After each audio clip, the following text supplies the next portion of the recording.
Buckle up, sports fanatics. This is the Sports Chasers Podcast, your HQ for in-depth sports talk. Join host Kevin L. Warren and crew as they dissect the hottest stories, ignite debates, and bring you closer to the action. From locker room whispers to expert takes, we cover it all. It's game time, so strap in and grab a drink. The Sports Chasers Podcast starts right now. Hey, what's up, everybody? What's going on, everybody? It's another edition of the Sports Chasers Podcast coming to you live and direct. We all Yankee excited tonight. I know it's a football show, but yes, the Yankees are on their way to the Fall Classic along with the Dodgers. They used to get together in the 50s and the 60s and in the 70s and the 80s. I think the last time the Yankees and the Dodgers faced off in the World Series was 81, and they beat the Yankees 4-2. So that was the last time. But it's football night. Monday Night Football Blitz, the Sports Chasers way. Let's meet the crew. Let's go to D-Dubs. What's up, brother? How are you? Has he got on the whole gear? Yeah. We pinstriped out. What's good? Do you got cleats on? No, minus the cleats. Okay. Minus the cleats. We got James, the angry one. What's up, bro? How are you? What's going on, fellas? What's good? Yo, man, it's been a long time. Yankee Nation, whatever you want to pinstripe, pandemonium. Yo, man, it's been a long time. And I ain't gonna say nothing else, man. Yo, let's go. That's all good, man. Yo, we gonna pop our until Friday. Man. It's been a while. New York stand up, man. The liberty. You know what I'm saying? I didn't want to throw that out there just yet because Ooh. I said it. Yeah, a lot of people butt hurt. Yeah, I said it. Okay, let's go. The DA is going to be with us briefly, but go ahead, DA. What's happening, bro? How are you tonight? Man, we good, man. Life is good. We good. Let me read this real quick. Attention, sports fans. The Sports Chasers Podcast is the real sports conversation where it happens. Join me and the guys every Thursday and Monday for our live shows. And don't miss, I said it, our Monday Night Blitz for NFL and college football season. We're streaming on YouTube, Twitch, Facebook, X, and Instagram with in-depth analysis. No hot takes and no narratives here. Make sure you like, click, and subscribe to stay tuned to all things sports. Catch us on all social media platforms, Facebook, X, Instagram, YouTube, and Twitch. Let's build the ultimate sports community together. Stay connected, stay objective, and let's chase the sports together. So let's get it on. We're going to talk. How can I say? College? We're going to college first. We'll talk college first. All right, let's get into college first. Let me go break down the AP top 25 according to the AP, of course. A lot of changes going on. We're going to start with college football. Oregon is number 1. They're 7-0. Georgia, well, DA said it. The SEC. He did. SEC. He said it. They took that broom out. No, they took that belt out. They took that belt out. Yeah, belt to ass. Matter of fact, they got that extension cord, bro. Yeah, it was word. They said get that switch off the tree. Extension cord, hangers, all of that. Yeah, y'all don't act like y'all don't know what the extension cord was, man. Stop playing. The BTA, belt to ass. Penn State is 6. You gonna get your ass whooped. That's what happened. Penn State's number 3. They're 6-0. Ohio State, they're 5-1. Texas is number 5. They're 6-1. The Miami is 7-0. They're number 6. Tennessee is number 7. LSU is number 8. Clemson slowly has been creeping back into the conversation. They're number 9. Well, yes, they're playing well. They're playing nobody too. So just so you know, Iowa State. I like them heavy hitters up in front of them. Yeah, I keep it straight on it, man. Okay. Number 11 is BYU. Number 12 is Notre Dame. Number 13 is Indiana. They're 7-0. Number 14, Texas A&M. They're 6-1. Number 15, Alabama, 5-2. Number 16, K-State, 6-1. Number 17, Boise State is 5-1. Ole Miss, they're 18 at 5-2. Hey, the Pitt Panthers are number 19. They're 6-0. Illinois, the alumni, number 20. Hey, shout out to them, man. They wore some crazy throwback uniforms this week, and they beat They beat Michigan, man. Missouri, they're 6-1 at number 21. SMU, they're 22 at 6-1 also. The Army, they're 7-0. They're number 23. Navy, they're 6-0 at number 24. And Vanderbilt is number 25. They round out the list. DA, anything about that list that you didn't like? Because I know you be on it. Yeah, look, for people that don't follow, right? So anytime you see a school that has a 0 at the end, right? So they're undefeated and they're behind teams that have 2 losses or 1 loss. That means their strength of schedule is not as good or weak. Yeah, right. So that's why you have a lot of schools you're like, oh, they're undefeated. Well, if that was the case, then Miami would be number 2 because they only have, they didn't lose any games. They're undefeated. Right. So they should be there, but Penn State has a greater strength of schedule, which gives you, just as a calling card from the end of the season, SEC 1, Big Ten 2. Wait. What you said? Strength of schedule? Strength of schedule. Yeah. Strength of schedule. Remember that, right? We talked about this last year. I know. I'm just telling you how they. No. I'm just want to let people know. Yeah. People get delusional because they always behind their team's name. They didn't play strength of schedule. Stop playing, guys. Come on, y'all so didn't play nobody. But go ahead. Beat Georgia Tech, you beat Florida State, you beat Duke, you beat North Carolina, you undefeated, only got 1 loss. That doesn't equate to losing to Tennessee and somebody else. That's all that means. And it strength, and I think they're just telling folks that at this point in time, they feel that the SEC is number 1, Big Ten is number 2, the ACC is probably 3, the Big 12. Well, I don't even know if they have anybody who's the highest ranked Big 12 team. I don't even know. Probably Kansas or Kansas State or one of those teams. Probably the highest ranked team. Where they at? Kansas State, Kev. Kansas State. Hold on. I'm sorry. Kansas State. According to mine, Kansas State is number 16. Where's Kansas? Kansas is not on there, I don't think. Okay. Oregon. Maybe. No. Oregon State? No, Oregon State is not on there. Oklahoma State. They're not on here either. Yeah, well, that's it. Kansas State, number 1 team. I'm not going to do a guessing game here, but that kind of tells you the way the voters, the AP, thinks of this. So they'll throw the Oregon up top, right? Big Ten, they did beat Ohio State, and that was a good win. I don't think they had many other good wins this year. Like, they beat some teams to death, but I don't think they've had a lot of good wins this year. But they're not a bad team, though. Quick question: How do we get the strength of schedule up? You got it. Well, strength of schedule is I'll tell you how I used to. I don't want to sound like a nerd, but the RPI used to tell me what they put every school. Here we go against each other. The schools that played each other, the amount, because it's a big thing. Like the amount that they won by. So if I played Alabama, you played Alabama. How much you won by, how much they beat you by, what time of the year it was, beginning of the season. Oh, it was a crazy convoluted formula. But if we all go with the eye test, we'll just say what team looks best to you that you beat, I guess. Hey, just real quick, BYU is in the Big 12 and they are ranked 11. Correct. They're number 1. Yeah. For the Mormons. That may be or maybe not Mormon. You used to have to be a Mormon to go there. I don't think you have to be a Mormon. Okay, interesting. Let's move to our first game then. How about that? Did I lose everybody? Where did I go? There I go. Yeah, I'm sorry. No, my screen just blacked out for a little bit. Let's go to the first game here. Let's go to down there in Knoxville, Tennessee. According to the AP, shout out to CBS Sports, cigars were lit and goalposts came down as thousands of fans celebrate number 11 Tennessee's 24-17 victory over number 7 Alabama Saturday. Chris Braswell II made a diving 16-yard Touchdown catch from Nico Lamavalella,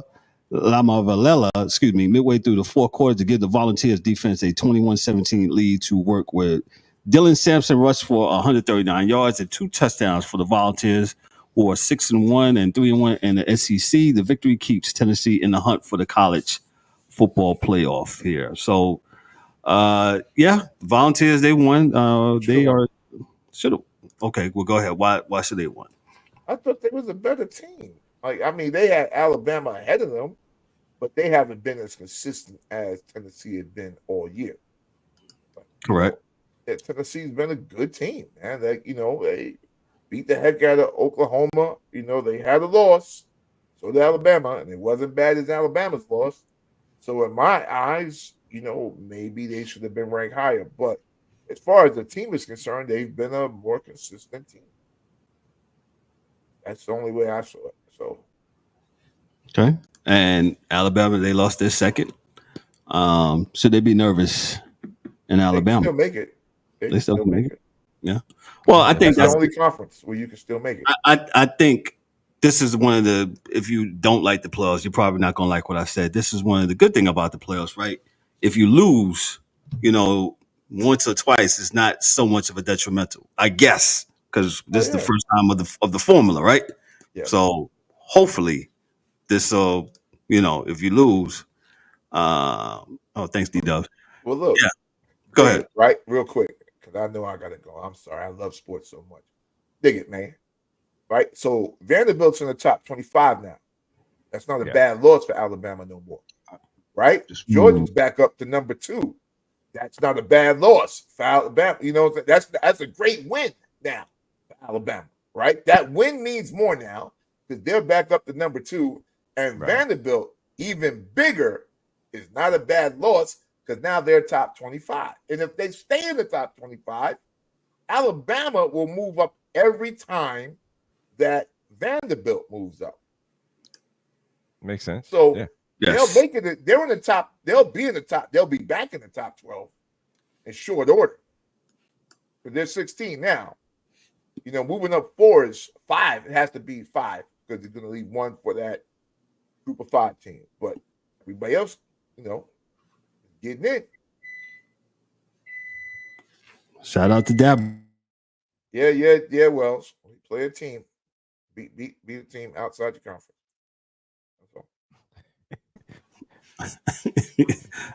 Let me move on to the next game here. This was a good game. I actually watched this game down in Louisville from the AP from CBS Sports. Cam Edwards' offensive line gave him plenty of time to throw on some big plays. On others, he created the extra time he needed to find his target on his own. The combination kept number 6 Miami ahead and eventually created opportunities for teammates to win a shootout. To remember, A.J. Allen followed Ward's 4th touchdown pass with a 2-yard go-ahead score early in the fourth quarter. Damian Martinez added a 30-yard insurance TD run with 4:05 remaining, and the Hurricanes held off Louisville for a wild 52-45 lead. Listen, I actually watched this game from front to back. Cam Ward, like I said, we've been, he's awesome, man. Like you said, we've been saying how he's been doing a whole year. He was 21-32, 319 yards, 8 TDs, 4 TDs, no interceptions. And Louisville played them good. I thought they had an opportunity to win, man, but their defense gave out a little bit. And shout out. This is a game that Miami should have won, right? Last year they probably lose this game, right? But now it looks like something has clicked on for the Miami Hurricane loss, especially if y'all remember last year that loss to Georgia Tech. When at the end, that was a brutal loss, and that might have caused some attention to the coach, Mario Cristobal. And hey, I think they got their stuff together. I don't have their schedule up in front of me, but it's looking good for the U. It's looking good for the U. Let's not say they're back yet. Let's just let history tell the story, as we all say. About they got Florida State, Duke, Georgia Tech, Wake Forest is the next 4. And after Wake Forest is at Syracuse. So Shout out to Oh, Duke, yeah. by the way, beating Florida Yeah. State the first time in 22 tries ever in the ACC. Florida State's having some problems, boy. They need to clean house. Woo, the alumni are not gonna like me tonight. I'm sorry, y'all, man. I just call like I see it, bro. It It's was all good just a year ago, man. Jeez. oh, we should have been in. We should have been in. Well, they should have, but they're no good this year. That's all. They should have been in, and Hey, they're man. no good this year. You always say there's no promises of getting back the following year. So, yo, man, it is what it is. You took it for granted. You didn't play them bowl games like these established gentlemen up here said. Yo, you didn't take the bowl game seriously because of this, that, and the third. Okay, these are all decisions, man. Yo, man, it is what it is. Yeah. Shout out to the U, man. That's all I can say, man. U's looking good. They're strong. U's looking good. Cam Ward, Damian They, Martinez. I love them, man. They looking great, man. Yes. All those dudes. Great. Hey, Yo, that they dude good, Restrepo was always open. Yeah, he's good. He's always open. Always open. Always making a big But catch. like I said, man, I got to always wait, man. That's the only thing, man. Got to watch the competition. They got to play somebody. If he play, then I know. For me, that's when I know. If you play somebody, I know. Yo, you're absolutely correct because I'm not going to get got like how Notre Dame got us with that Alabama. You know, Yeah. You're not going to I play catch me like somebody. that. Nobody. No more. So you're not going to catch me like that. Yeah. No. Man, oh man. Shout out to everybody in the comments. Thank you, Debbie. We got my man Coach Wells, Miss Harden. Thank you so much for chiming in. Let's go to the big game that everybody was talking about, and they had some things going on. Hey, the Bulldogs of the SEC. D said it today. Thursday. They beat the Longhorns. They doubled them up 30-15 from the AP from CBS Sports. Trevor Etienne ran for 3 touchdowns. The first 2 set up by comeback by Dalen Everett's takeaways, and 5th-ranked Georgia went on to beat Quinn Ewers and number 1 Texas 30-15 on Saturday night. Etienne's last score was a 1-yard plunge on 4th down with 12 minutes and 4 seconds left. That came right after an ugly sequence when Texas fans littered the field with water bottles and other trash after referees called a pass interference penalty that initially wiped out an interception and long return before the flag was picked up and set up a Longhorns TD. These players bring out the best of me. Georgia coach Kirby Smart said they tried to rob us with calls in this place, and these guys are so resilient. Georgia 6-1, 4-1 in the SEC, which began the season at number 1, has won 3 in a row since a 41-34 loss at then number 4 Alabama when the Bulldogs overcame a 28-0 deficit and went ahead late during the exchange of long TD passes. I'll go by the numbers here in a sec, but D, you said something about how they almost got cheated. You're right, and I don't like how the officiating crew. I don't know what's going on with officiating in American sports lately, but Texas, big money. Pretty simple. It's not a whole bunch going on there. I would say I've never seen this where it looks like the crowd, well, maybe I have. I don't know. Where the crowd dictated what the ref was going to do. I was like, don't be a prisoner of the moment, Kev. We've seen this before. Yeah, it's just exciting right now. So. He's a prisoner of something. So, what I will tell you is this, though. Go ahead. Saying beat Quinn Ewers. They beat him and the shit out of Arch Manning. Both of their if Sarkisian could have sat one of them down and put Johnny Walker Red in the game, he did that. Yo, Johnny Walker Red. Not black. Used to be an alcoholic, man. That's I get, one. Ewers, he was 25 of 43 for 211 yards, and Manning was 3 of 6, 19 yards, no TDs, no nothing, no interceptions, and like you said, D. This wasn't much of a game, though, right? This game was like, Texas didn't score nothing in the first half. Nope. It was a game. It was over. It was shut out. The game was over. Like I told you, they picked Georgia off 3 times, so you still couldn't do it. Oh, okay. Right? Beck had three picks. Yeah. Eating chicken at halftime. Yeah. You did say that. Yeah, shout outs to DA. He was on DA was Thursday all over it. when he said it. If you lose to a good team and you beat a bunch of bad teams, you'll see when you play each other. Right. You'll You ain't see. seen that speed. You'll You ain't seen nothing. When you get there, you be like, oh man, you do. Yeah. And Wells, I would give you props on that because I don't think Clemson's bad like that. But Wells, if you guys had been staying in that SEC mix, playing for them chips, you'd have kept recruiting like that. You guys been out that water for a minute. If y'all got back in it now, y'all asses would get drowned too. Keep it 100, folks. Keep it 100, folks. He said he gonna walk you down, bro. Nah, he's my Walk you into man. that deep water. That's deep water. They can't do it. They can't That's do deep it. water talk. Yeah, they can't do it, man. They've been out of that water too long. Woo. Y'all ain't been in them chips like that in a minute. So, it's y'all got replaced by TCU. Come TCU on, who? fam, stop. TCU. No life jacket. That was an episode. Remember that? TC who? Hey, DA got 5 minutes. I'm gonna double back to college. Share a little. Five, but here go my three. Man, listen, y'all. Hold on. Let him set it up. Okay. Let me set it up, dog. He's excited. This is exciting. Yo, the Chiefs. We're going to NFL real quick. The Chiefs and the 49ers. Chiefs won that game 28-18. I'll just let DA get in. Go ahead, man. Listen, folks, because Kev think I hate Brock Purdy, and I You don't do. hate Brock Go Purdy. ahead. I think he's a good quarterback. But understand he was chosen last pick for a reason. All right. Next thing you guys now say, it's not me because it's not my money. I'm just telling you, I've been watching the Shanahans since Daddy Shanahan was the offensive coordinator for my Niners back in the 80s. They are not going to pay Brock Purdy because when everything is not perfect, he can't win a game. There's a certain level of escalation each year that young Shanahan expects from his quarterbacks like old Shanahan did. If we go back to old Shanahan, he was going to get rid of Joe Montana before they won their third Super Bowl and put in Steve Young. Because Steve Young came in 88 and played well.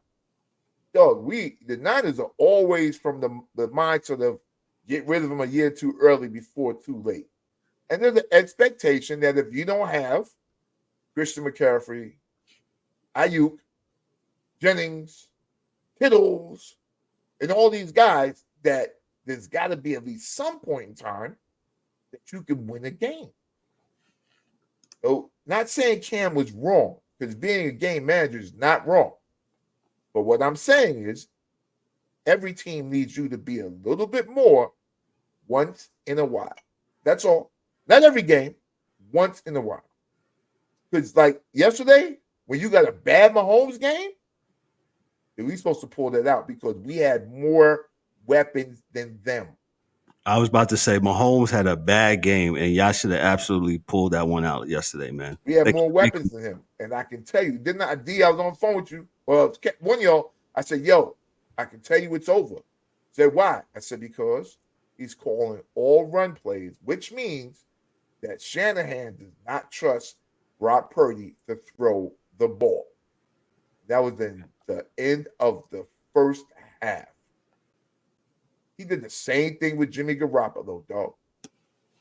What's up, Jimmy? Then listen. Hey, listen, I watch, man.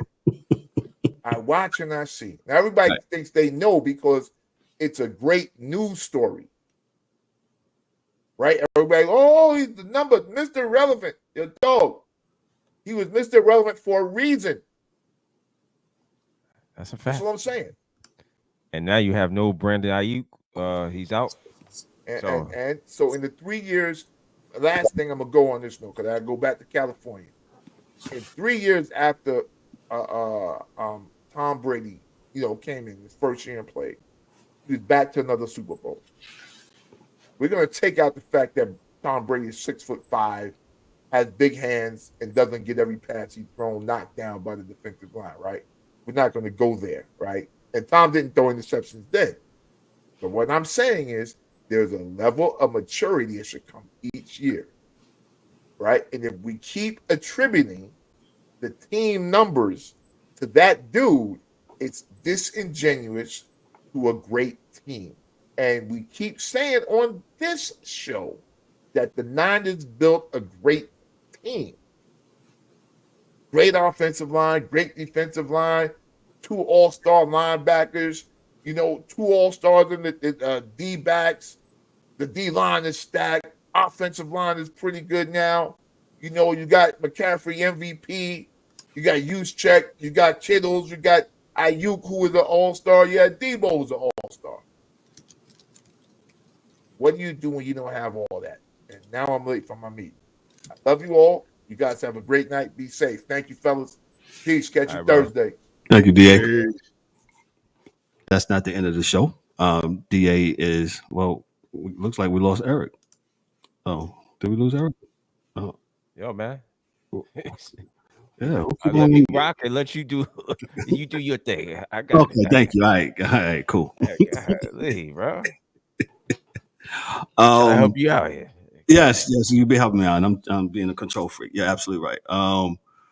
Where was I at? Yes, so let me go talk about the Niners. So DA he gave his soliloquy on why he doesn't hate Brock Purdy, but hey, that was a winnable game with the Chiefs. I'll just read a little bit from the AP. The formula might look a bit different with the defense and running game carrying the Kansas City Chiefs, but the results are awfully similar as the 2-time defending champs keep knocking off teams, especially the Niners. Patrick Mahomes overcame 2 interceptions to deliver a few big plays with his feet, and the Chiefs remain the league's only undefeated team, beating the 49ers 28-18. This is what he says, Mahomes. He says, I just don't think it's normal for what you've seen from us because that's not a lot of passing touchdowns. Mahomes said after going back-to-back games without a TD pass for just the second time in his career. And by the numbers here, Purdy was 17 of 31, 212 yards. He had 3 interceptions. Hey, what's the rule? You can't throw the ball to the other team. Nope. Now Mahomes threw it to the other team too. However, Mahomes he did and twice. That team, yeah. And if when you cannot capitalize on turnovers, what good is it? But that was the difference, right? I will point to one stat that is glaring at me. 3rd down efficiency. Kansas City 8 of 14. San Francisco 2 of 11. Well, I tell you, boy. 3rd down. You said that'll what? do 2 it. of 11? That'll do it. That'll definitely do it. Also with Kansas City, if you really look, Kansas City doesn't throw the deep ball no more either, right? They just throw They don't have nobody to throw the deep ball to, not with precision, Correct. But here's the thing though, with that, not to cut you off, Kev. No, you good. It's just like how we talked about New England. This is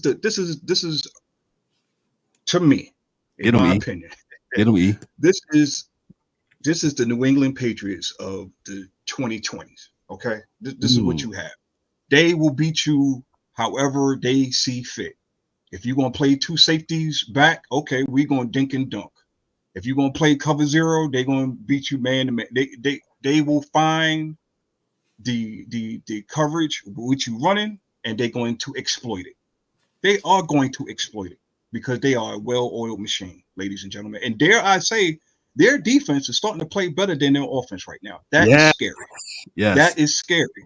Yes. So for everybody else in the AFC, all the Baltimores, the Buffaloes, whoever else y'all want to throw in that party, man, at the end of the day, me and D-Dub said it before. I might as well jump on the train. I'm not betting against Kansas City ever again. No way, no how. I'm not doing it. Nope. As you can see, D-Dubs with the unk meme right there. With the unk gift. We ain't doing it no more. Man. Nope. Take it away, Kevin. Take it away. I mean, their defense absolutely has been stepping up. And, shout out to Spagnuolo, former Giant defensive coordinator. And he's one of these guys, right? And, we always talk about it on this show, how sometimes some coordinators, they just don't make good coaches, man. and it is what it is. Know your lane. That's it. There's nothing wrong with that. Look at my main man. Look at Eric's main man that went from Arizona to being a coach to Queensbury in Washington. He is creating awesome things for that for the rookie quarterback in DC. And look, I know we're not even going to touch that game, but look how good Mariota looked yesterday. Mariota. I know it's Carolina. I know it was Carolina, but let's be. But that's real. Clear. Every team has players who gets paid to do the same thing, play football, right? But Mariota looked good for the first time in years. So, to Kevin's point, there you go. Yeah, Mariota was flinging that ball around like it was nobody's business, man. Man.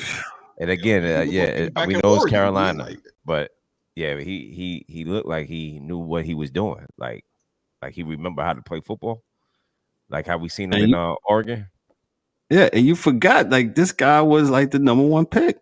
And it just goes to our point, man. You sometimes don't go to the right situation, man. And he definitely didn't go to the right situation. And they, Tennessee, and that was it, right? It was Tennessee there. He went to Tennessee. Yeah. It was Tennessee. It was Tennessee. Yo, because Winston went to Tampa, right? Yeah. Yes. Go ahead, D. And get back to Kansas City real quick, and that goes back to go ahead. Yo, the way they shown us how they can win either way. They had Tyreek Hill, who they was killing them with the deep ball when they had him, and then they don't have him no more. They don't have that weapon, and they could go to the dink and dunk and find the open man underneath. Just kudos to Andy Reid. That's what you gotta give the credit to for making that team what it is. So when you're open to reinventing yourself, sky's the limit, man. Sky's definitely the limit, man. Let me move on to the next game. What did I say here? The Houston Texans and Green Bay Packers. This is a very good game. Both teams now are 5-2 from the AP, as Green Bay had on their all-white uniform and helmets yesterday.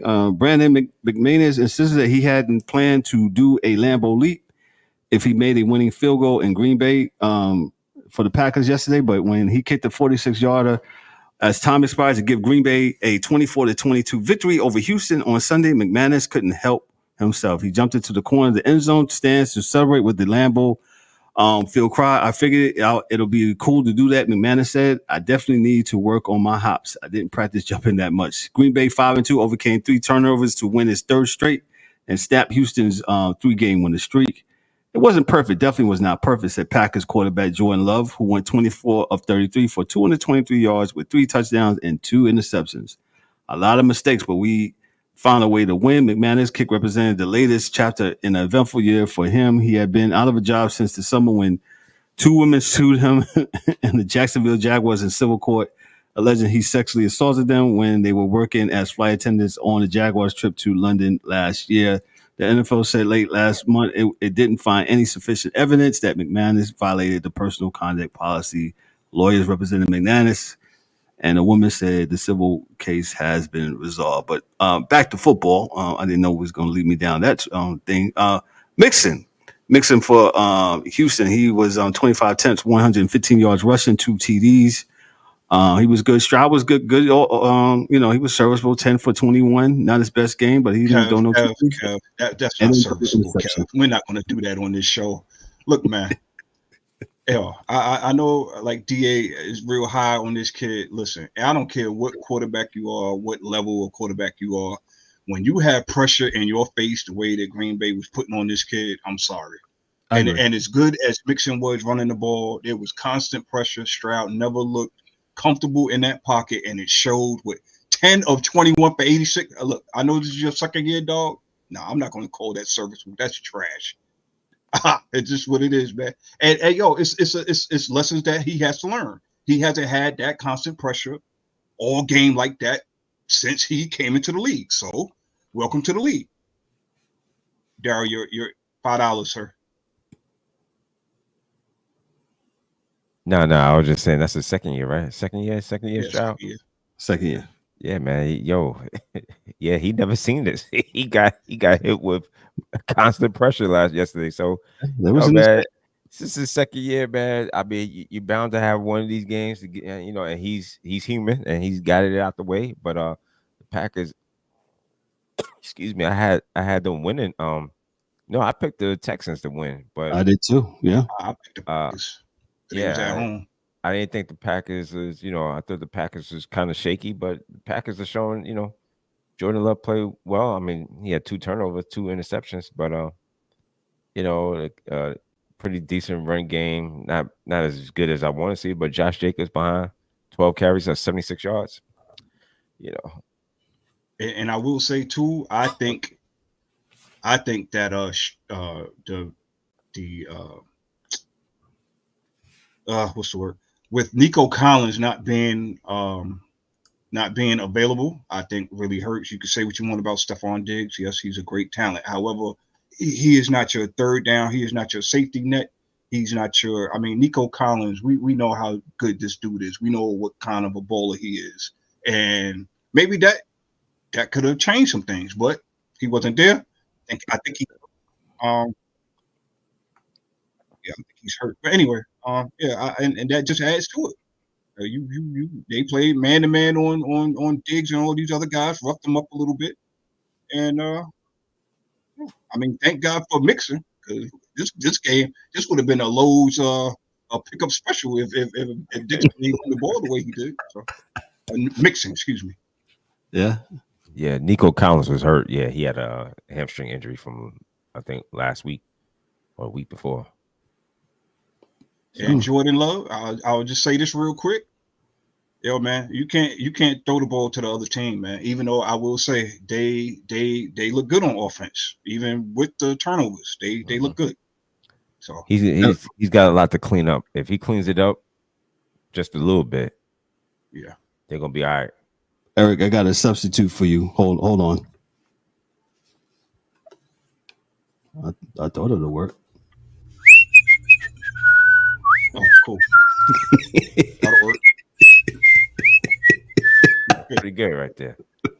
Yeah. I like that. So anytime you hear that, you know what it is. So yeah, Texans are 5-2. Packers are 5-2. Good job of both teams, man. Let me move on to this game. I'll just read it, man. A lot of so from the AP, from CBS Sports, of course. Cleveland, as Deshaun Watson tucked the ball under his arm and collapsed without being touched. Some Browns fans cheer for all the wrong reasons, of course. Cleveland's polarizing quarterback, who has divided the team's fans, has since his arrival 2 years ago suffered an apparent season and the Achilles tendon injury on Sunday in the first half of the 21-14 loss to the Cincinnati Bengals. Is yet another starting twist in Watson's tenure with the Browns, who believed that they were getting a franchise quarterback when they signed him to a fully guaranteed $230 million contract in 2022. I'm a whistle for Eric. Yo, man. Play my whistle, man. Yo. I hate it for him, but this is the Browns, B. What do you expect, man? It's not funny, but what do you fucking expect at this point? What are we doing? I don't listen. I understand the frustration, so I get it. I'm not going to man when he's down, but I get it. This is on management. That's all I'm gonna say. Go ahead, D. That's all. Yo. I understand the frustration of the Cleveland Brown fans, man. That's why I wasn't really mad at, a couple. We talk about a couple thousand fans that might have booed. I'm not. Yeah, it wasn't the whole everybody. stadium. It wasn't a whole stadium. I wouldn't even say dog, man. Excuse me, man. Listen, dog. We seen it. We seen Troy Aikman get carted off in a concussion, and the Philadelphia Eagle fans cheered loudly. I seen Michael Irvin, I think in his last year when he got carted off. Bank of America Stadium. That was my Charlotte people down there on Mint Street. He got carted off, and some of y'all was, cheering that he got hurt. That's kind of different though, because that was the other team. Yeah, they was at home. Yeah, fam. That right there. Yeah, you're right about that. Right. But the fact of the matter is, listen, dog, stuff happens, man. Listen, I'm not. Yo, these are fanatics, man. Condoning it. I'm not condoning. What I'm saying is fanatics. Fans are fanatics, and that's what it is. They're going to do some stuff that might be a little bit out of pocket. You can't take it personal. This is what it is. They got the right to cheer or jeer, whatever it is. They can do it. So I'm not totally mad at that, but what we should be mad at is the Cleveland Browns management. And yo, man, have you ever bought a lemon car? And it's always broken. It's always something broken. You got to take it back to the shop. You always got to take it back. There's something wrong with the oil. There's something wrong with the transmission. There's something wrong with the drop shaft. There's something wrong with the tires. There's always something wrong. There's something wrong with this situation. This was never supposed to be a marriage here. This was never supposed to happen. Cleveland Browns jumped the gun again on some, we needed to do something. They did. They went all in, and this is not right. And this is what happens when you emotionally make these emotional decisions. And chances are they're not going to be right. So, and like you said, emotional decision, and they didn't have to do it. No, they didn't have to offer all of this. And they offset the market. The market's out of whack now because of this decision I decided to make to offer this quarterback this type of money. Yep. So I mean, my best advice for him is to ride this out, find a way, some loophole, and get your money and get out, because it is never going to be right. It's not going to be right. I think both parties, like you said, especially the Browns now, they are absolutely huddling up with their attorneys and trying to see, how can we dissolve the situation and cut bait, as you said, because this is a marriage that probably shouldn't have been had, a shotgun marriage, I guess, so to speak. And I don't even know it's a shotgun marriage.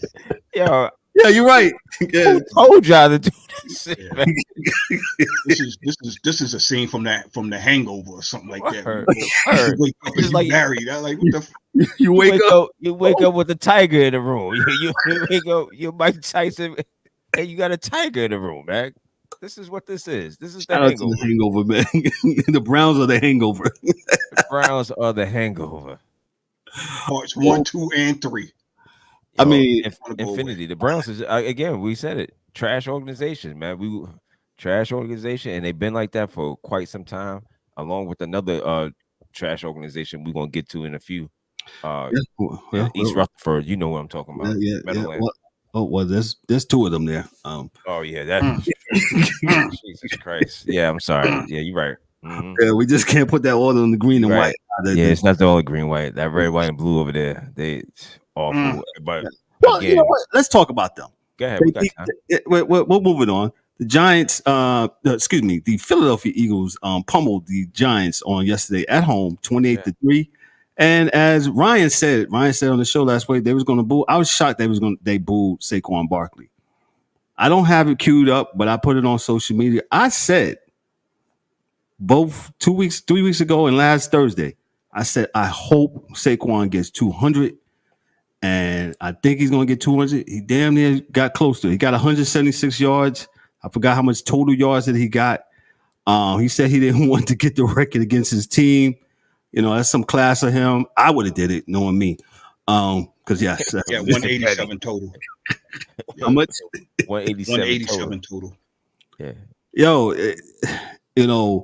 I knew he was going to go in there and just put he's going to put it on the Giants. And Daniel Jones, what is it, 658 days since he's thrown a touchdown at home? What's really I read that stat. I thought it was fake news, bro. Why? Well, why? Why do y'all think? Why did you think it? Yo, he hasn't done. He hasn't done anything. They've done more work on the road than they've done at home. They have done. Just think about it. Even from last year, look what the Cowboys did in the first game of the year last year. On the 50 spot, on the 50 or 40 spot, I can't remember, but it was. He had nothing. He does not. They do not play well at home at all. When I see them that they at home, that's almost you might as well go ahead and bet against them. They're gonna lose. They don't win at home at all. Well, and I took it. I actually took that. I said I had the over on that. Saquon would get 150. Yeah, shout out to we ain't got no betting people right now, but I did it. I mean, Daniel Jones was 14 or 21. I don't understand. Again, I've been on it. I've been telling y'all. I don't know why are we trying to pretend like this guy is he's it. And these Giant fans, delusional people, acting like that's not all of them. There's a lot of Giant fans that know what time it is, and they're like, "Yo, man, this guy's not it." I don't. He ain't been it. It goes to and we'll talk about this on Thursday. It goes to the narrative of sports. Some people are narrative delusional, and we'll talk about in the NBA because I got so much to say about the NBA. Oh, that's tomorrow. NBA season starts tomorrow. You can't tell me that the LA Lakers are trying to win, but that's another story for a whole nother thing. Oh no, that's why King Griffey and never mind. Go ahead. Nope. You made me lose my shirt. So yeah, the Eagles, and me and D-Dubs got a very good friend, my man QH. He was saying that Hurts is hurting his team. I say, hey man, you could have Daniel Jones, bro. Yeah, man. It could be really bad, but Hurts is 10 to 14, 114 yards. Pedestrian game really didn't do much. Right. One TD. He didn't have to. He didn't have to. Yeah, he didn't have to. You're right. That's all he had to do was hand off and not fumble the ball, give it to Barkley. That's all he had to do. Yeah, that was the game plan. Barkley did the rest, and shout outs to them. Giants defense was playing pretty well. They got a couple sacks on Jalen Hurts, but guess what? Guess who had more sacks than the Giants defense? The Eagles defense. They got to Daniel Jones 7 times, man. 7 times. And we were supposed to fix this offensive line, right? We cried about Eric Flowers, right? Got him out of there and made some changes. They spent this money, and clearly, hey man, Dabo's on the clock, bro. That's all I'm just gonna say. Dabo and the general manager, Joe Shine, y'all guys are on the clock. As far as I'm concerned. If I was Dabo, I'm benching Daniel Jones. Put him on the bench. I'm gonna start Drew Lock. I'm not gonna be attached to Daniel Jones no more. Get him out of there. Well, that's the only reason why they're gonna get some time, because they didn't draft him.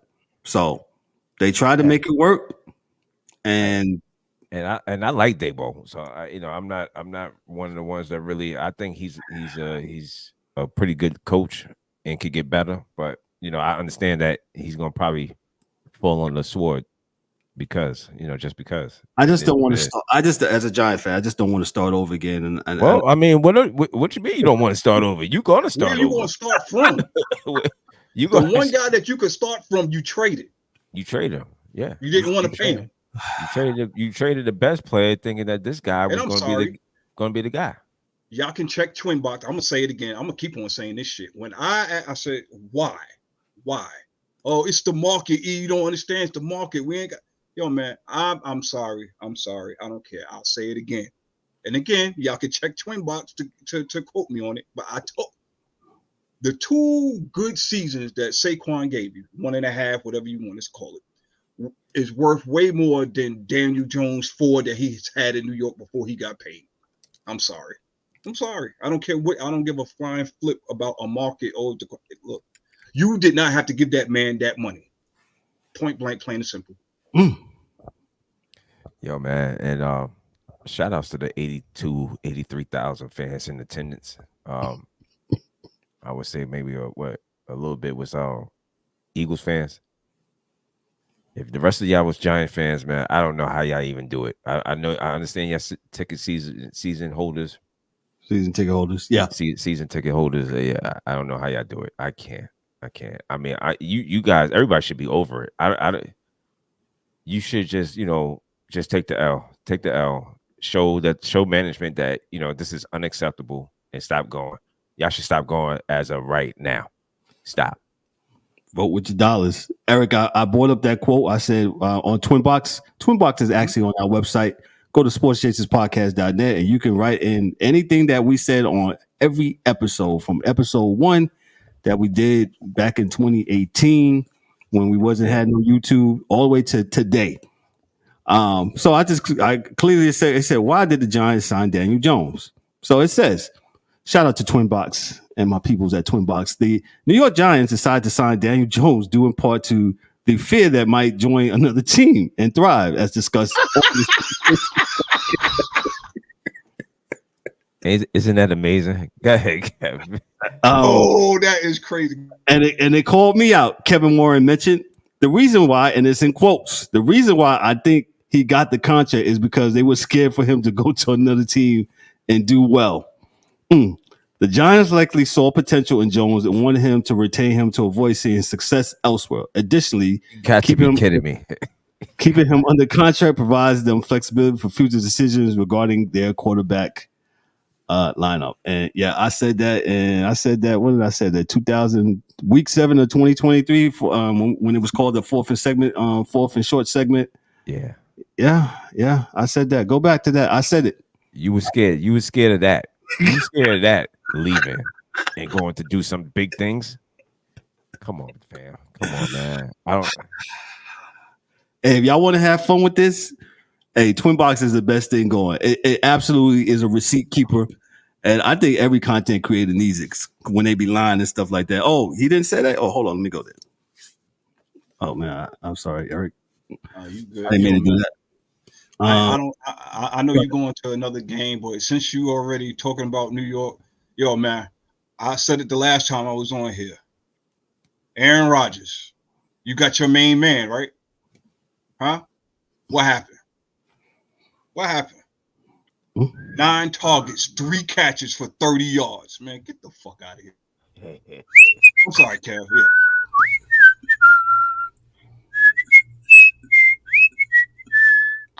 Yeah. So we'll go to that game. The Steelers and the New York Jets.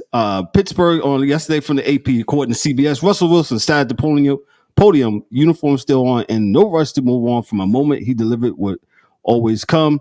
Even as weeks passed and his aching calf struggled to get better, even as Justin Fields definitely guided the Steelers in place, even as the outside noise of potential quarterback controversy seemed to be growing even louder, belief is, a big thing for the 35-year-old Wilson. He believed he could get an opportunity to reset his career in Pittsburgh, and while the start may have come a little later than he would have preferred, Wilson offered proof he's not close to finish during a 37-15 victory over Aaron Rodgers and the New York Jets. I'll just say this as I get back on camera here, man. Hey, I've been rooting for Russell Wilson. Yes, he's a corny dude. Sometimes he's a cornball, stuff like that. Let's ride and Broncos go. And, he says all the corny stuff, man. But I think he's still a good football player. I think he got a raw there in New Orleans. Because that wasn't Denver. Thinking about New Orleans. Because Sean Payton, that wasn't his guy. And you can take it for what it is. I kind of think I can read body language pretty good. In fact, I know I can because I'm professionally trained to do so. But we won't go into that. Anyway, now you got a reset in Pittsburgh. Shout out to Mike Tomlin for, riding the ship. And I know a couple Steeler fans, they may not agree with me. I don't know. What is he doing? Well, you know what? He seemed to touch the button last night, man. Yep. And, they played the Jets. And at first it was a little shaky. Russell came out, threw a couple incomplete passes, and then he finally got his rhythm. And, they started running the ball, and he gained a little bit more confidence. And then he did what he does, his bread and butter, where he has really good touch. He started throwing that deep ball to Pickens. And before you know it, that was a good one. Russ was cooking. He's a monster. Yeah. Russ was cooking. You know what I'm saying? Let me get by the numbers. Wilson was 16 with 29 for 264 yards, 2 TDs, and no interceptions. Najee Harris was 21 attempts for 102 yards. Like I said, they was running the ball. Warren was 12 of 44. Russell ran the ball 3 times for 3 yards. So, I want to give shout out to the Steelers. They played a good game. I think this is the most points they scored all year. And, Tomlin, I can't believe people say, yo, I want to get rid of Tomlin, man. Y'all are crazy. Did you mute it? Go ahead. Bring him to Arizona. Yeah, bring him to New that's York. crazy. If you don't want him, I'm sure there's a good 20 teams that'll take him. Yeah. So, we was talking about that earlier today. I was talking to one of the co-workers, man. I was like, man, we was talking about there's no way in the world, man. I don't know how they talk about they don't like Tom. You're crazy if you got a problem with Mike Tomlin. Absolutely, man. So let's talk about the team on the other side of the ball, on the other side of the sideline, the New York Jets. The New York Jets. Eric said it already. Aaron Rodgers, you got your mans in them. You got Adams, right? Hassan Riddick, he did not play yesterday, but he'll be in camp this week. He'll be. It won't matter. It wouldn't have mattered. But I'm sorry. Go ahead. But I thought the Jets' defense would not have been the problem last night. The offense is still looking like it's gotten some issues and some troubles. And Aaron Rodgers says today, they say, what can they do to start you getting playing better? And he starts saying, start listening to y'all. He was talking about the media. No. Stop listening to the media. Go ahead. No, go ahead. Go ahead. You got to be kidding me, man. This is not a media thing. This is a you guys thing. This is totally a Jets thing. Y'all were supposed to be better than advertised. You guys are 2-5. You lost to the Pittsburgh Steelers. Shout out to the Steelers. But you refuse to run the ball. 12 carries for Breece Hall, 38 yards. Okay. You got the probably one of the best wide receiving cores in the league, but looking at these numbers, I can't tell. You still throwing to the wrong team, and you still throwing 2 interceptions, man. Again, what did I say last Thursday? I said Aaron Rodgers. It's not the same Aaron Rodgers. I know in his head he's saying that he's Aaron Rodgers old, but he's not the same Aaron Rodgers. Aaron Rodgers, what did I say, guys? Aaron Rodgers looks slow. I was met by aggression by one of my coworkers here, Ryan D'Souza. He said, Nah, guys, no, he's fine. He's good. Aaron Rodgers is not the same Aaron Rodgers. Aaron Rodgers is slow, guys. He thinks that he can run around and do that stuff. He's not the same guy. He's 40-something plus years old. He doesn't throw the ball like he used to. He may think in his mind he could fling it. He's not doing it. And you could tell him, you could look at the video and tell. I'm not making this up. I'm not just saying, I'm not here just to talk trash about Aaron Rodgers. If he's playing good, he's playing good. We just gave credit to Russell Wilson. Russell Wilson played well. Not great. He played well. Mm-hmm. He didn't turn the ball over. Not at all. This was his first game off injury. What? Yeah. His first game back off an injury. What the Kev said, he started off kind of sluggish, kind of some of his passes was out of pocket or whatever, but he corrected himself. He got into a rhythm. They started running the ball. They got back to Pittsburgh Steelers football. What do the Jets have? What is New York Jets football? Well, they don't know because they got so many. Losing. That's what it is. It's losing football. I'm sorry. Yeah. No, you're right, dog. You're right. And I was going to say they don't know, but they got so many different personalities here, and they never, they never got it set. They never put it set in stone. So hey, let me read this real quick. And this is from Awful Announcing. It says here, and this was from Brandon Contest. And the links will be in the descriptions of all of the YouTube video. We like to give the content creators and the people writing articles the credit. Yeah. When you change the coach and you change the players, but the losses are still mounting for the New York Jets, it's time for Aaron Rodgers to start blaming the media. 1 month ago, the Jets were 2-1, and Rodgers was preaching the importance of a team learning how to handle success. But after suffering a 37-15 defeat to the Pittsburgh Steelers on Sunday Night Football, the Jets are now 2-5 and in the middle of a 4-game losing streak that has wrecked their Super Bowl dreams in October. Following their worst loss of the season Sunday night from both a score and a soul-crushing perspective, a reporter asked Aaron Rodgers how can he get everyone in the locker room to keep believing in their team? And before the reporter finished the question, Rodgers was quick to interject, and I quote, "Stop listening to you guys, number one." Rodgers said he's a clown, man. At least part of the Jets' 2-5 start on the media. 2 weeks ago, the Jets suffered their crushing loss to the Minnesota Vikings in London that prompted a head coaching change, right? Jets owner Woody Johnson admitted he spoke to Rodgers the night before firing Saleh, but both insisted the quarterback played no role in the decision. But even without Robert Saleh at the helm, the Jets lost again the following week to the Bills, prompting the team to trade for Devontae Adams after Rodgers publicly called out wide receiver Mike Williams, and we discussed it last week. They blamed the coach, they blamed the personnel, and now Rodgers is attempting to blame the media. The same Aaron Rodgers who collects a large paycheck from the media by joining the Pat McAfee show every Tuesday. Clearly, it's not the media's fault. That's Rodgers. Rodgers. Please cue the whistling. Please cue it. Please. Yeah. Please. That's his man. But as polarizing the quarterback struggles to accept, he looks like an old Aaron Rodgers, not the old Aaron Rodgers. Pointing his fingers at the media seems like an act of desperation. That's his go-to line, dog. So, yeah. What's up, Go Michael? ahead. Michael's in the comments. I'm gonna just say this. Yes, the season is over. We need to start preparing for the draft. Here's the thing, though. What are they going to do with the draft? They've been in the draft for the last 10, 15 years, and what have they come up with? I mean, they got some players. Garrett Wilson. They got some couple. Where the quarterback at? Zach Wilson. It's the same numbers as Aaron Rodgers. I mean, okay. They had Sam Darnold. He balling over there in Minnesota. Listen. Yeah, we'll give it that go. Yeah. I'm just saying. I'm just putting it out there. There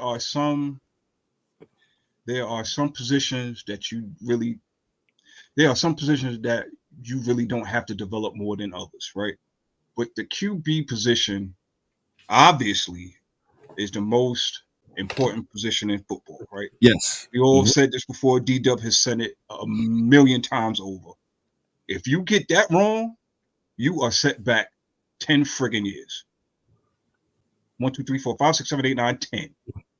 So, depending who you are, this is the Jets dilemma, right? This is the Jets dilemma. You can neither A, develop a quarterback, or B, get a seasoned quarterback and do right and win games. So what else is there? What else is there? What can you do? That's my question. It's the culture, bro. It's the culture there, and this culture has been. Woody Johnson's been there forever. He's the main part problem. of it. He's the owner. This culture, this Jet culture, has been the same thing. Nothing has changed. Every time you think you got something, the closest they got was Bill Parcells and Rex Ryan, and they still fell short with the great Bill Parcells. The great Bill Parcells fell short.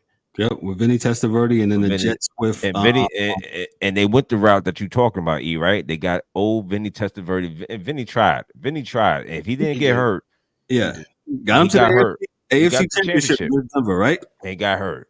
Yeah, Vinny, God knows Vinny tried, but it wasn't enough, right? The Rex Ryan teams. I mean, I don't know, man. You listen, man. If you like you said, and like we've been saying for forever, if you don't get it right, that quarterback is so critical. If you don't get that right, it's over. The Jets. I'm sorry, Mike, but there's some Jet fans over here they gotta be they dying. Jets. They're dying, man. But they've been dying. So it's this organization is not going to get it right. Side note, y'all know what's that man? Fireman Ed. I read this last week. Shout out to him, man. Hopefully he's doing well. Oh no, they said. Well, he said. I don't have it in front of me. There was an article that's saying that they're not panning the video on him or the camera on him as much, and he's believing that the new Jets, this new management wants to phase him out. Now, Fireman Ed has been going to Jet games for a very long time. Yeah. If I'm not mistaken, if Jet fans correct me if I'm wrong. I'm not a Jet fan. I'm a Giant fan. But I think he started that chant, the JETS Jets chant. I think he did.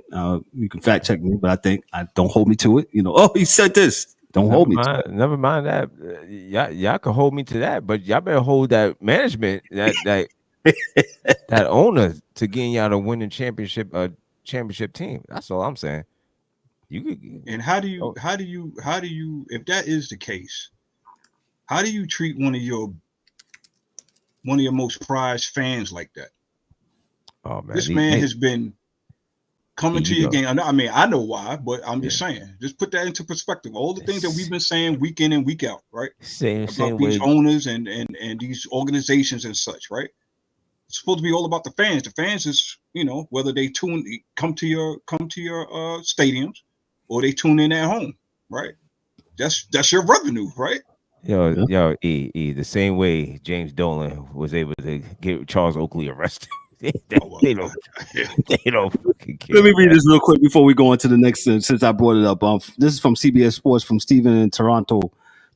He says here, New York Jets superfan Ed Anzalone, better known as Fireman Ed, at the team's home game has claimed that the Jets are phasing him out of games at MetLife Stadium. In videos on his Instagram account, Anzalone noted that he's been receiving less screen time on Mets video boards, noting a lack of recognition during the team's recent losses to the Denver Broncos and the Buffalo Bills.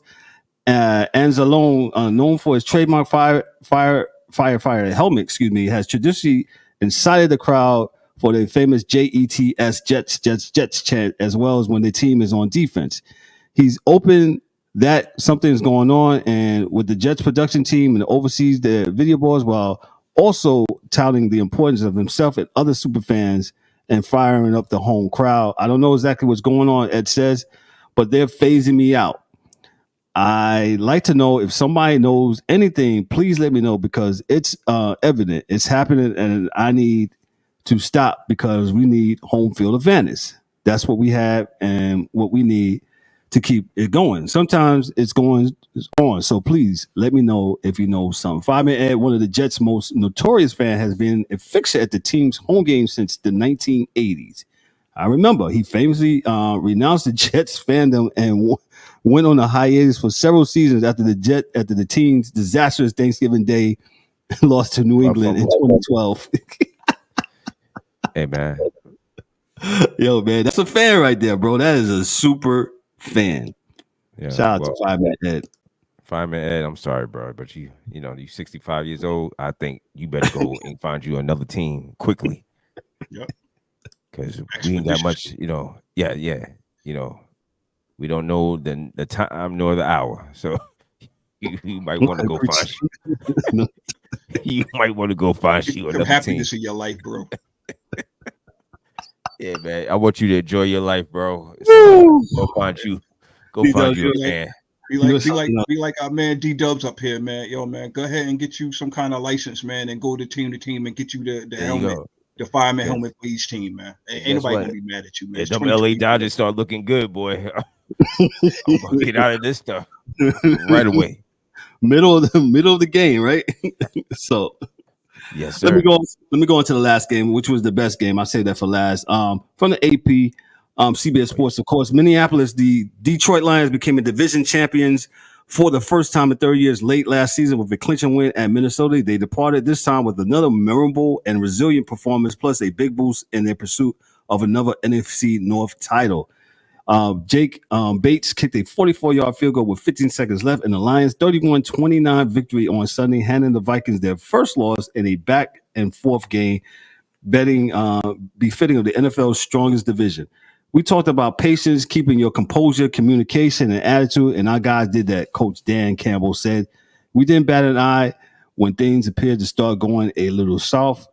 Jahmyr Gibbs rushed for 116 yards and two of Detroit's 3 second quarter touchdowns. He also helped Jared Goff guide the Lions 48 yards in 4 plays to get in range for their rookie kicker while forcing the Vikings to burn their timeouts. Bates was plucked from the United Football League after incumbent Michael Bagley got hurt at the beginning of the training camp. Is 10 for 10 on field goals this season. Goff went 22 for 25 for 280 yards with touchdown passes to Ron St. Brown and Khalif Raymond, and no turnovers in his third straight game with 140-plus passer rating, joining Aaron Rodgers in 2011, Kurt Warner in 1999, and Roger Staubach in 1971 as the only quarterbacks in NFL history to accomplish this feat. Me and D-Dubs was talking about this game when we was watching on the Red Zone, and D-Dubs said, hey, Minnesota met a real team, right? Because they was up for a little bit.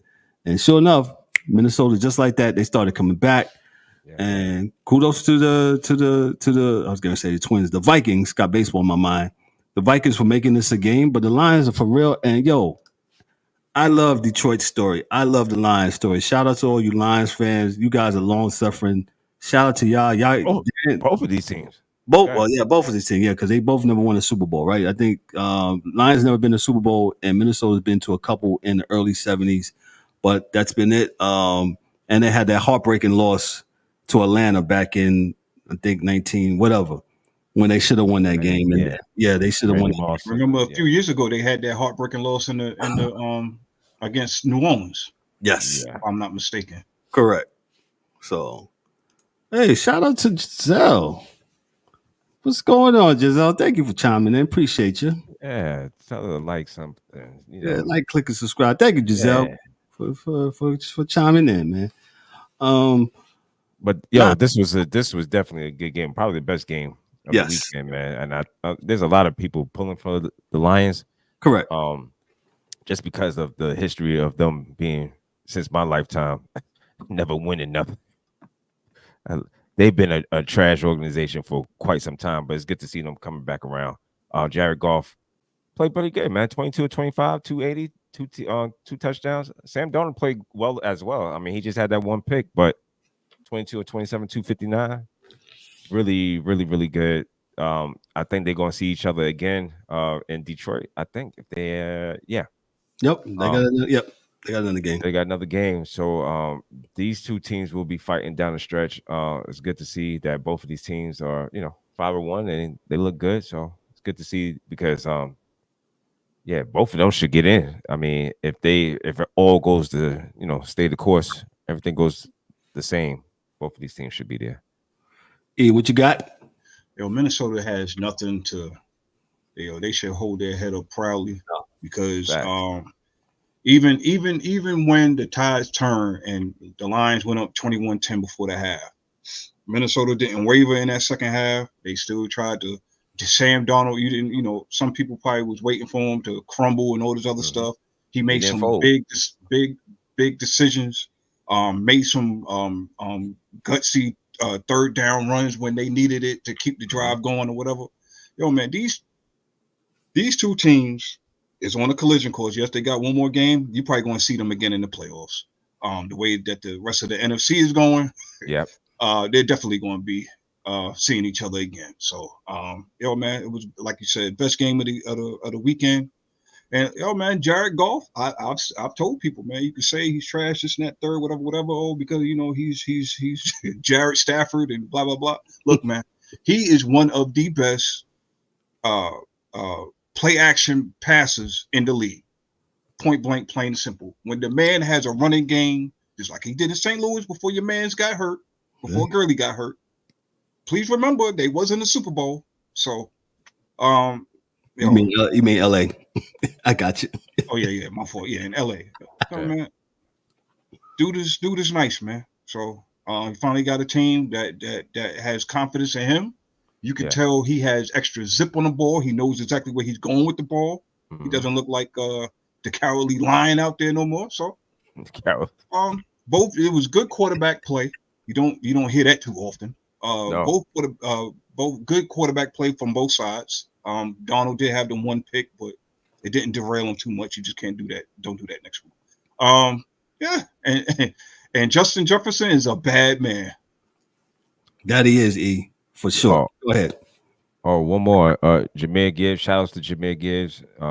He hit the stutter step on homie. Bro. and broke everything. You saw that, man. Yeah, he did very well. And shout outs to Minnesota's defense. Minnesota's defense kept them in the game. In that game against the Lions yesterday. So they played well. The Lions will host the Titans this coming Sunday. The Vikings will play the Rams on Thursday night in LA.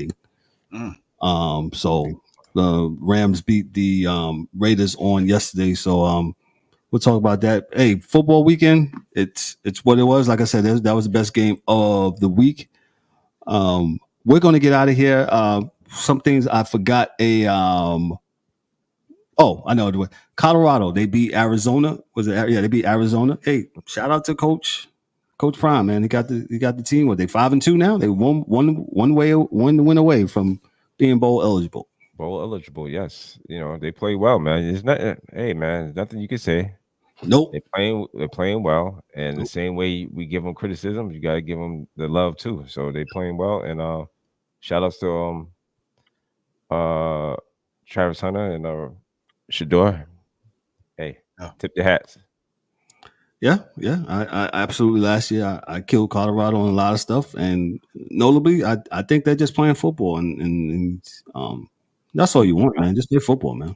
Keep it quiet and just doing their thing. Yeah, all the other stuff, it will come. Just play football. Go ahead, E. Just a side note, I got a question. Go ahead. For all those who said Michigan will be just fine, what the fuck happened? As we double back to college football. Yeah, I that's all I got. I what happened? I mean, 7 points. 7 points. Oh, but Illinois is good. They're a top 25 team. But you're Michigan. Ain't you in the top 22? You was what? Oh, no, they're not. They're I don't even think they're ranked anymore. Hold on, let me see. They're 24th.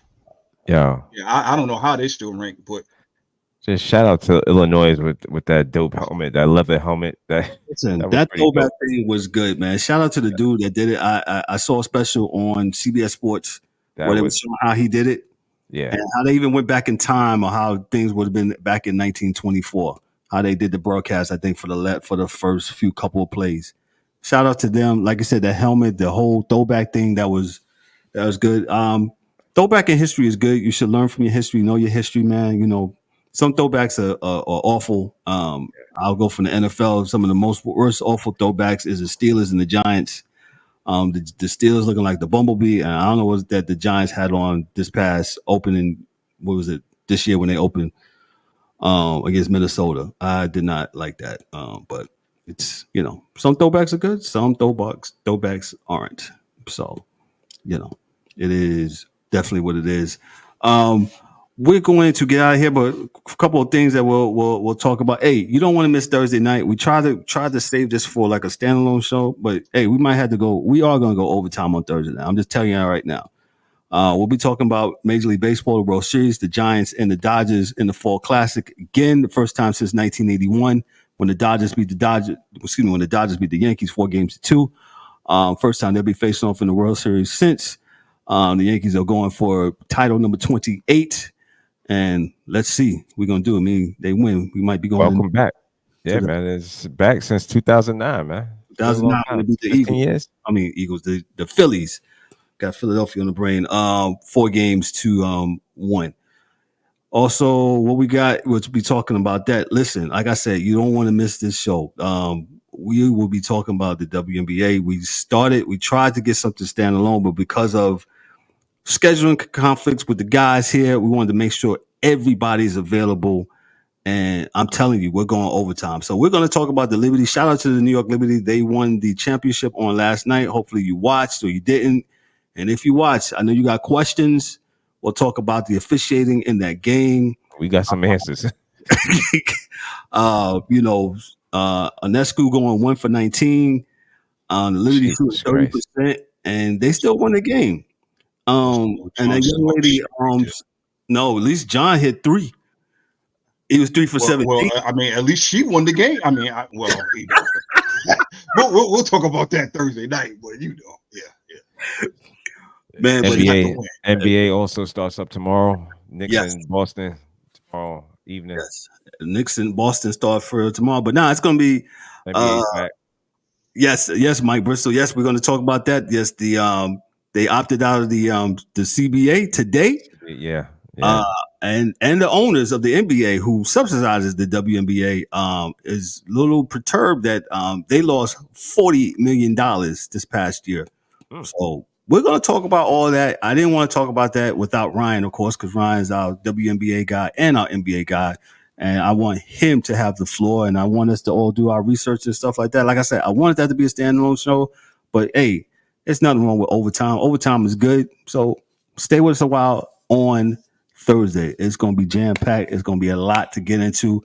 Make sure you like, click, and subscribe to the channel. Make sure you also share this channel. If you really want authentic sports, man, holler at us. We're your dudes. We're your guys. We do it all, man. If you know somebody who's even a compelling sports figure, yo, we absolutely interview all. So stay tuned for that. Party shots real quick. Since there's only 3 of us on here, I'll give it to E. What you got for us? Yo, man, great show. Thanks for everybody that tuned in the comments. All of our viewership across the many platforms that we have. Thanks for the DA for stopping by before he had to go out to Cali. Yep. Shout outs to Dan. Shout outs to Mike. Yeah, man, we'll see y'all Thursday night. You know what I'm saying? We'll get it on and pop in on Sports Chasers Thursdays. You know how we do. Yeah, everybody be safe. You know it. Good night. Dubs, what you got? Not much, man. Great show as always, man. We'll see y'all Thursday. Enjoy the sports, and we'll be back Thursday to talk about some more stuff.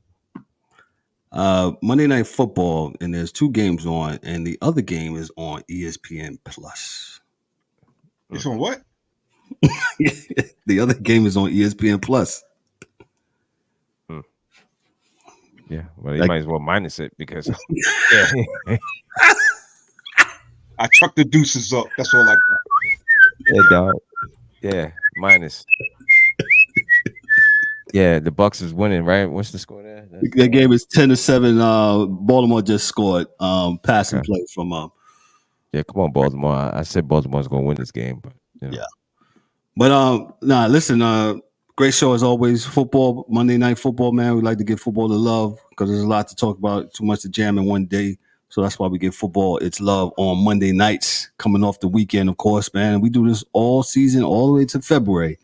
The Monday Night Football Blitz, man. So listen, I'm gonna get out of here on behalf of myself. I'm Kevin O. Warren, your host and moderator, for Darryl D. Dubs Warren, for James the Angry One Warren, for also the DA who made a cameo tonight.